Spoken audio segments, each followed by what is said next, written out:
Hai, bertemu lagi dengan aku Ella Dianti selaku pembawa acara dari Space of Thrift, dan selamat datang di Space of Thrift New Season kali ini.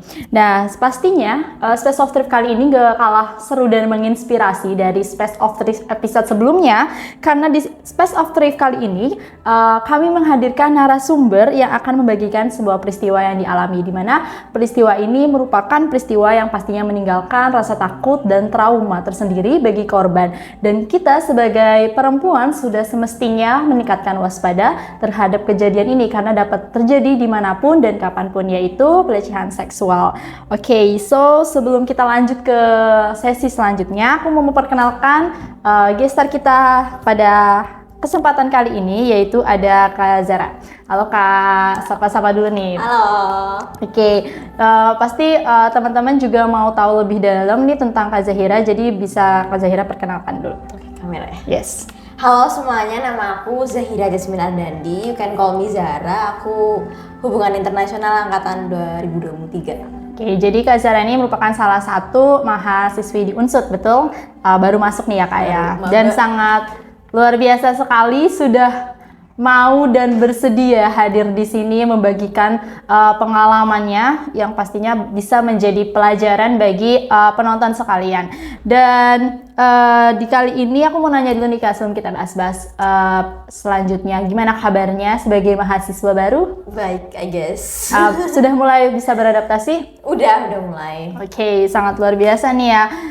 Jadi aku mau ngucapin selamat datang di Space of Thrift ini, dan untuk gambaran bagaimana Space of Thrift, jadi ini merupakan salah satu kanal atau wadah yang disediakan oleh BEM bagi perempuan untuk membagikan tentang isu keperempuanan yang nanti mungkin kita akan bahas lebih jauh ya nih Kak.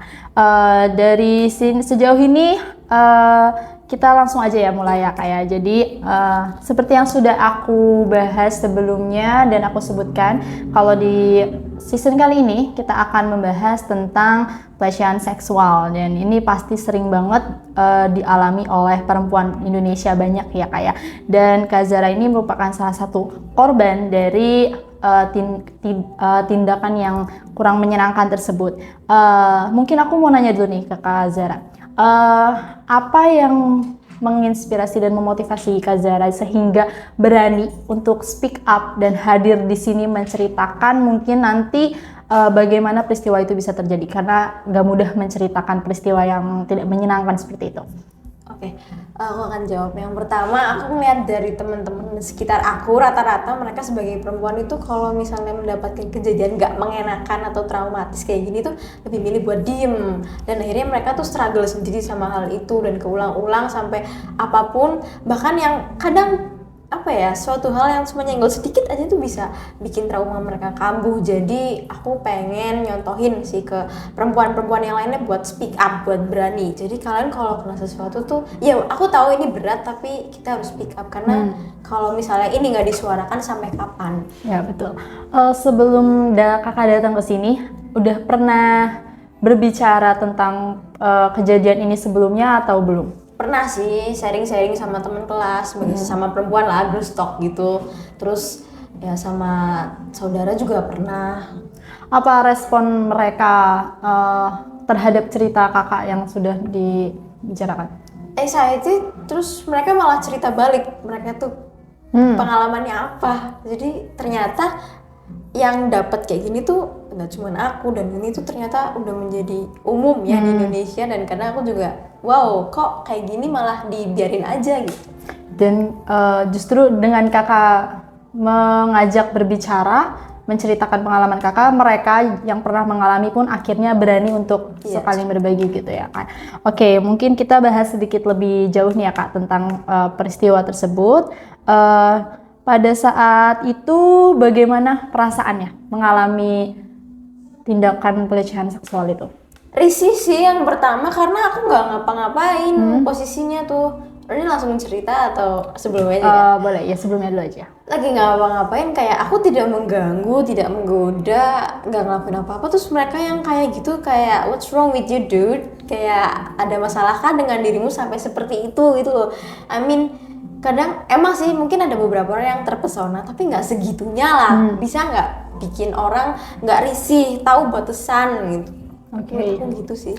Itu tindakan itu sekali atau lebih dari sekali terjadi? Lebih dari sekali, dan itu nggak tahu kenapa ya, apakah ini suatu budaya di Indonesia laki-laki seperti itu, walaupun gak semua ya, oknum, tapi itu tuh lebih dari satu kali atau bahkan sering banget kalau bisa aku bilang.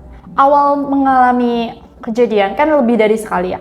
Awal-awal itu merasakan kayak masih bingung nggak, maksudnya kayak ini sedang diapain nih, kenapa gitu, atau jadi setelah di kejadian pertama itu sadar kalau itu merupakan sexual harassment, atau setelahnya baru merasakan oh ini salah gitu, tindak salah yang dilakukan mereka gitu? Pas pertama aku ngerasain risih itu kayak aku ngerasain something wrong with this, kayak aku kan mikir malah apa aku aneh, kok aku kayak gini ya, diliatin terus ngeliatinnya kayak gitu, aku salah apa.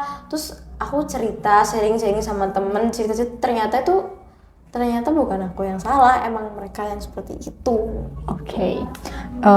Kalau boleh tahu nih Kak, bagaimana sih kronologi dari sexual harassment yang Kakak alami? Banyak sih sebenarnya, satu aja deh ya, coba cerita.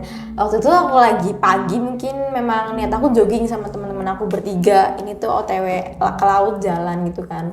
Nah, pas pulangnya ini ada bapak-bapak, nggak tahu sih bapak-bapak atau mamas-mamas, aku juga nggak peduli sebenarnya, nggak merhatiin karena aku fokusnya ya jogging, main sama temen, jajan, like who the nggak, aku nggak peduli. Terus dia tuh kayak sambil apa ya, pasir laut ditaruh ke truk gitu. Aku tuh awalnya ngobrol, terus dia kayak gitu. Aku cuek kan, fokus ngobrol karena memang seasik itu sama temen aku, bener-bener fokus. Terus aku pikir bukan buat aku. Kedua kayak lagi, aku udah yang muak tuh, kayak aku terakhir kayak apa sih, cabul. Terus aku jalan aja, temen aku yang kaget kayak udah itu, soalnya mereka mungkin takut akunya ngajak ribut tapi gimana. Terus bapak-bapak atau mamas-mamas itu temennya kayak nyorakin dia gitu. Nyorakin si pelakunya? Iya, padahal itu segerombol gitu, cuman dia doang. Itu kayak dia ini ya, apa tadi, kayak dari verbal ya? Iya, kayak gitu. Oh, itu tapi ditujukan ke kakak atau? Karena di situ cuman aku sama temen aku itu yang lewat. Oh, oke. Untuk yang tahu pertama kali kejadian itu selain teman kakak? Nggak ada. Itu kakak keep sendiri? Gimana ya, karena kadang kayak gitu tuh males aja buat diinget, ngerusak mood aja gitu loh. Itu juga tadinya kan awalnya aku pikir itu bukan buat aku, tapi kok pas yang kedua masih inget satu-satu, ya udah aku teriakin. Oh, oke. Itu di sekeliling itu ada yang peka tidak terhadap situasi tidak nyaman yang dialami oleh Zara? Enggak. Oke. Entah memang budaya atau bagaimana, aku juga kurang tahu ya. Terus setelah kejadian itu, adakah kejadian yang dialami selain yang ngebuat kakak itu ngerasa ini sangat amat salah gitu? Apa ya, lebih ke ngeliatin sih sebenarnya tuh, karena mungkin tampang aku galak gitu, mereka nggak berani mendekat, cuman kayak risih sebenarnya. Aku di jalan diem ngapa-ngapain, terus ada sopir truk kayak gitu yang ngeliatin lah, satu sopir truk sama anak buahnya tuh kayak ngapain sih gitu. Gak nyaman pasti. Risih kayak apa sih ini orang. Nah, dari kakak sendiri bagaimana? Soalnya kan biasanya kalau kayak gitu ada sebagian orang yang memilih untuk tidak peduli, tapi ada rasa tidak nyaman tapi memilih untuk tidak dibicarakan, atau kakak berani menegur? Aku diemin dulu. Kalau dia ngeliatin aku tatap balik sih. Terus kalau dia udah mulai satu-satu, aku teriakin kayak mau apa, ngapain. Itu respon mereka yang pernah kakak alami itu seperti apa? Kayak kaget, takut mungkin ya, karena orang-orang kayak gitu tuh biasanya nyalinya sedikit. Oke. Itu di tempat yang sepi atau ada orang di sekitar situ? Kadang malah gerombolan kayak yang tadi aku bilang, itu kan ada beberapa tukang di situ. Bahkan sopir truk juga nggak cuma sendiri, ada keneknya, ada belakangnya ada anak buahnya. Itu tuh kakak mengalami itu memang di lingkup mungkin rumah atau bagaimana yang memang banyak tukang-tukang seperti itu, atau bagaimana? Di jalan sih, paling sering tuh di jalan. Jalan. Oke. Dari kejadian itu apakah ada sedikit rasa takut dan trauma, karena tadi dibilangnya Kak Zara itu tidak sekali dua kali ya mengalami hal itu.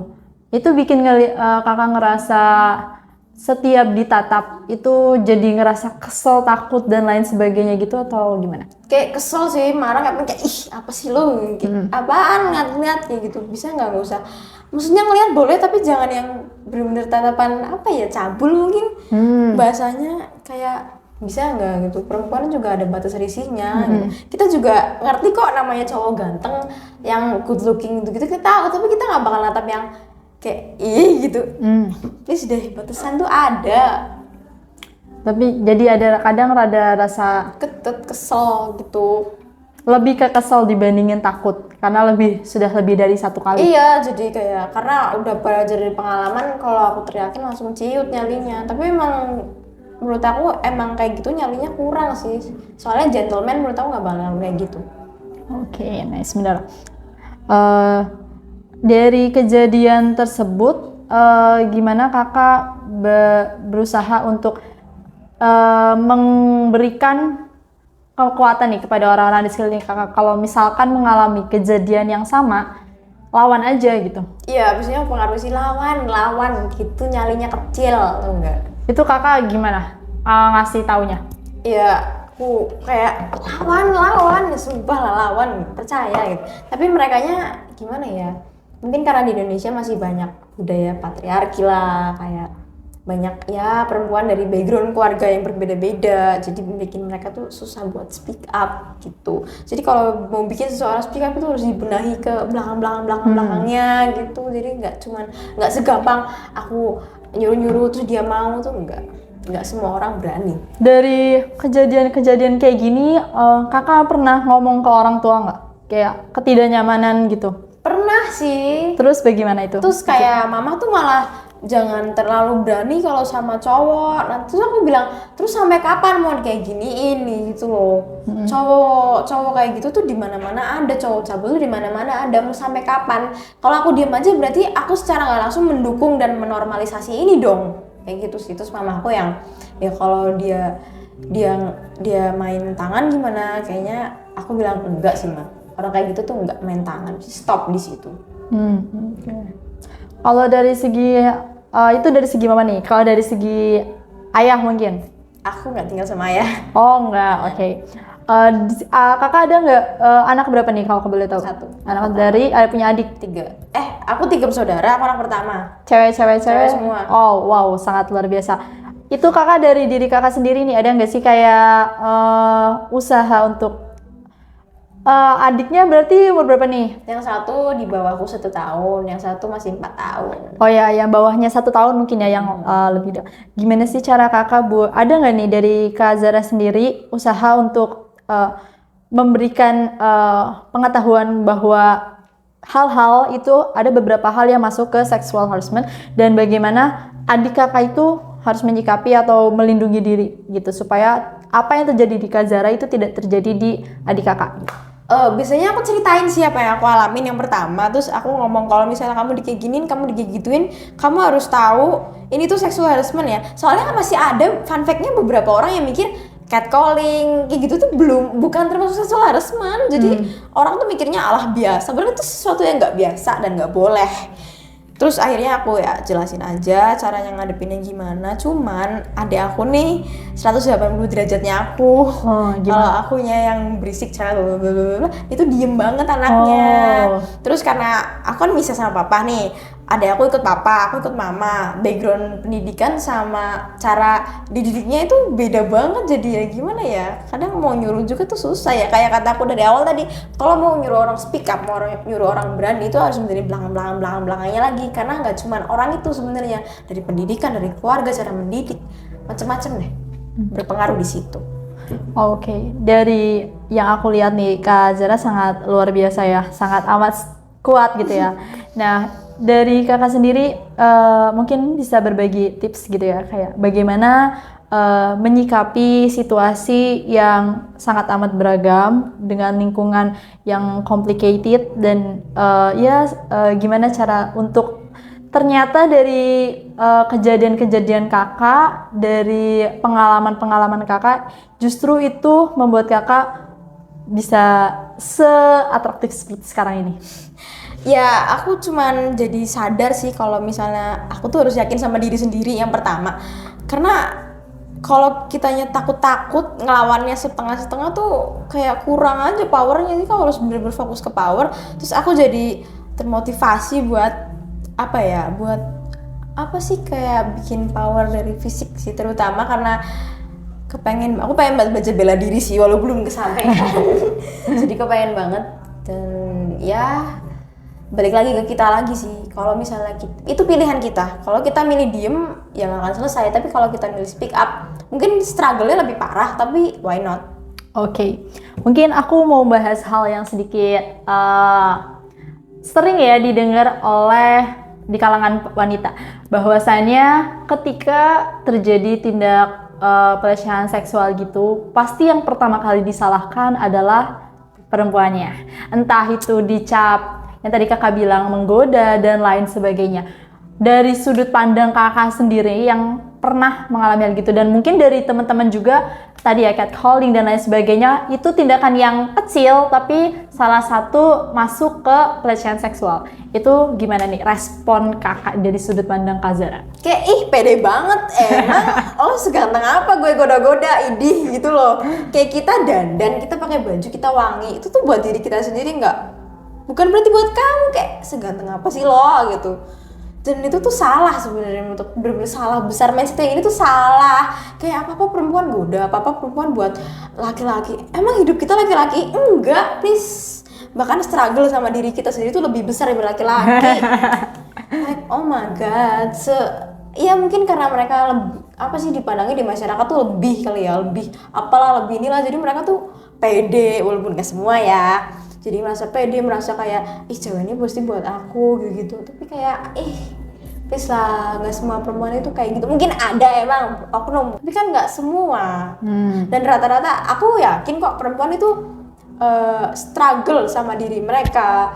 Apa yang lingkungan, apa sih, permasalahan tentang diri mereka itu lebih besar. Jadi tuh apa ya, mereka tuh lebih banyak perempuan yang fokus buat memperbaiki diri sendiri ketimbang mikir buat ngegodain laki-laki. Menurut aku seperti itu. Jadi kita melakukan tuh terkadang sesuatu ya buat kita, tidak Iya, ada orang maksud. mikirnya ya kayak gitu. Sebenarnya karena apa ya? Di Indo tuh apa sih, pendidikannya mungkin kurang kali ya. Soalnya kan kebanyakan yang dilarang tuh perempuan, tapi laki-laki belum banyak diatur. Contohnya aja kayak mungkin yang strict parent ya. Lihat temen-temen aku yang strict parent, kalau anak cowoknya tuh kayak lebih dibebasin, kalau anak ceweknya ini itu ya mungkin bahaya sih, tapi kadang dari situ aja udah kelihatan kalau anak laki-laki tuh kurang dikasih batasan dan masukan. Lebih ke perempuan, sehingga menciptakan pemikiran yang perempuan itu amat sangat ya, di satu sisi ya Patriarki mungkin masih kenceng ya, walaupun udah mulai berkurang, tapi tetap aja sih menurutku masih ada bekas-bekasnya, jejak-jejaknya tuh masih ada. Dan aku ngeliat dari banyak teman laki-laki aku yang bisa menghargai perempuan, nge-treat perempuan as well gitu, nggak banyak sih menurut aku. Dari kakak sendiri, dari hal-hal yang pernah dialami ya, ada nggak sih jadi segan atau mengurangi interaksi dengan lawan jenis? Enggak sih, karena justru yang kayak gitu ke aku tuh orang yang nggak dikenal. Kalau temen aku sendiri, mereka tahu aku seperti apa. Maksud aku pakai lip tint, skincare, wangi, pakai baju bagus tuh buat diri aku sendiri, bukan buat lawan jenis. Jadi mereka tahu gitu, dan mereka juga bisa bedain mana yang aku lagi bercanda flirty atau lagi lagi flirty beneran, itu beda sih. Apalagi sama crush ya. Kalau dari kakak sendiri, ini enggak, mungkin kalau ke temen yang ke satu lingkup itu seperti yang dibilang tadi, sudah paham ya maksud dan tujuan melakukan ya untuk kesenangan sendiri gitu. Tapi ketika ada di suatu lingkungan baru dan itu menuntut untuk adaptasi, dan kita basicnya belum tahu nih dia orang seperti apa gitu, ada nggak sih Kak rasa untuk menghindari atau mungkin lebih selektif ya terhadap lawan jenis? Aku nggak selektif, aku juga nggak Kayak karena aku dasarnya orangnya friendly ya, tapi nggak tahu sih apa sih, kayak asik aja ngobrol, ya udah ngobrol, masuk ke topik apa ya masuk, udah sih gitu. Cuman kadang ada beberapa cowok, bukan red flag ya, bukan buat pacar ya, tapi kayak nih orang sus banget, suka apa ya, deketnya tuh deket banget, jadi kayak nggak ada batasannya gitu. Ada soalnya baru kemarin aku nemu Oh iya tuh. cowok nggak tahu gimana, nggak punya batasan gitu loh. Sama cowok nggak sama cewek, dan reviewnya dari teman-teman aku satu angkatan pada risih sama dia, karena tuh kalau dia ngomong tuh kayak duduk di sini nempel gitu. Itu langsung di cut off dari circle pertemanan atau gimana tuh? Aku orangnya nggak punya circle, jadi tuh aku solo, tapi sana sini oke loh mau main ayo, tapi aku nggak punya circle tertentu yang benar-benar itu enggak sih. Cuman kayak lebih ke kalau dia mendekat aku kayak gini. Menghindari. Iya, karena risih sih kak ngeliat dia yang deket banget. Gak tau emang batasan sosial orang beda-beda ya. Cuma bagi aku tuh terlalu lebih batas aku sih sebagai teman. Oke, lanjut lagi nih ke pertanyaan berikutnya. Jadi kan dari Kak Zara sendiri itu mahasiswa baru, dan asalnya bukan dari Purwokerto kan? Bukan, Dari Cilacap. Cilacap, warga Cilacap nih teman-teman. Dan pindah ke Purwokerto itu artinya beradaptasi di sini pure tanpa orang tua dan pokoknya hidup mandiri di sini gitu. Cara Kak Zara untuk beradaptasi di sini bagaimana? Aku sebenarnya nggak punya struggle sama apa namanya ya, sosial gitu sih, karena aku ekstrovert dan aku gampang bergaul, gampang dapet teman baru. Jadi buat masalah teman, pergaulan itu oke buat aku. Aku struggle sama panasnya, aduh parah, kayak panasnya gimana ya, karena dari laut ke gunung sempet gatal-gatal juga karena beda itu perbedaan cuaca. airnya juga. Iya sih, aku struggle di situ sama pembelajarannya sih, karena aku linjur dari SMK. Dulu aku ambil teknik instalasi tenaga listrik ke hubungan internasional. Sangat jauh, tapi jauh, jadi bisa. tapi that's okay. Aku strong woman. Oh iya, yang aku sorot ini dari perbincangan kita hari ini, meskipun Kak Zahra mengalami sexual harassment, tapi Kak Zahra itu bisa apa ya, membawa diri itu tuh bukan emang pasti ada ketakutan trauma sendiri yang hanya Kak Zahra yang tahu, tapi dari dalam diri Kak Zahra itu mau bangkit, mau kayak melawan, tidak menormalisasikan peristiwa-peristiwa tersebut, bahkan hanya sekedar ditatap ataupun catcalling tuh Kak Zahra berani speak up, jangan berani kayak karena nggak semua perempuan bisa kayak gitu nggak sih Kak? Dari Kak Zahra sendiri dapat keberanian dari mana sih? Apa sih ya, karena aku udah SMK, mayoritas laki-laki, jadi aku udah terbiasa dengan, mungkin nggak terbiasa sih, karena aku dapat perlakuan itu kan di luar. Cuman aku dulu cerita dikit nih, aku kan ketua kelas, aku tuh udah nge-handle anak sekelas dan itu tuh mayoritas laki-laki, jadi aku harus lebih kenceng, lebih tegas di situ. Dan mama aku kan single parent, aku tuh terbiasa hidup apa ya, kayak jadi tuh peran laki-laki tuh kurang di keluarga aku, dan mau nggak mau aku sebagai perempuan tuh harus lebih dominan gitu. Jadi aku terbiasa keras, biasa dominan gitu. Tapi dari maaf nih Kak, menjengkel sedikit. Tapi dari kondisi yang berpisah gitu antara orang tua itu, ada yang menciptakan pandangan negatif ke Kak terhadap laki-laki gitu atau enggak? Ada sih, jadi kayak aku tuh males, bukan males, nggak benci juga, kayak nggak suka sama laki-laki yang apa sih, lelet, nggak sacet gitu loh. Karena aku orangnya gerasa gerusu gitu sih, minusnya ceroboh, tapi kan kayak menggebu-gebu banget gitu. Nah kalau ada yang mager kayak gini lah, itu jadi kayak gitu loh, gerak kayak lo gerak, gregetan sendiri. Oke, nggak kerasa banget Ika, perbincangan kita udah cukup jauh, dan tadi Kak Zahra juga udah menceritakan terkait kejadian-kejadian yang dialami Kak Zahra. Nah, dari mungkin teman-teman semua nih mau tahu nih Kak, kayak gimana untuk menjadi seorang perempuan yang berani untuk speak up ketika kita mengalami tindakan-tindakan yang dianggap merupakan pelecehan seksual, dan cara-cara untuk speak up dan kawan-kawannya. Mungkin Kak Zahra ada yang mau ingin disampaikan, silakan. Well, buat perempuan-perempuan di luar sana nih yang masih nggak enakan lah, insecure, kadang itu kita harus Yang pertama udah sih nggak usah pedulin orang kata orang, beneran nggak ngasih makan, nggak ngasih nasi, nggak ngasih uang, dah jangan dipeduliin. Menurut aku dari situ sih pertamanya, karena yang bikin perempuan itu terbatas insecure.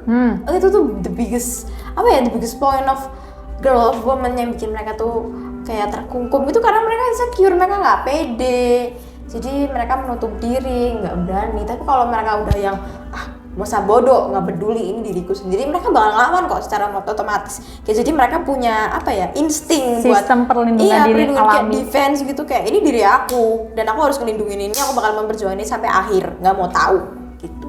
Oke. Jadi yang mau Kak Zara sampaikan di sini adalah berani untuk percaya diri, lebih meningkatkan percaya diri, dan yang pastinya tegur aja, tidak harus speak up seperti kita ngobrol kayak gini, tetapi menegur pada saat kejadian supaya hal tersebut tidak terjadi gitu ya Kak ya. Iya. Juga bisa. Oke, aku mau ngucapin terima kasih banget buat Kak Zara sudah berbincang di Space of Trip ini, membagikan pengalaman. Aku harap buat penonton teman-teman sekalian bisa mengambil sisi positif dari podcast kita pada pagi hari ini, dan kita ketemu lagi di Space of Trip berikutnya. Dan aku Ella Duyanti dan bintang tamu Yasmin Ardandi. mohon pamit undur diri. Sampai jumpa. Dah.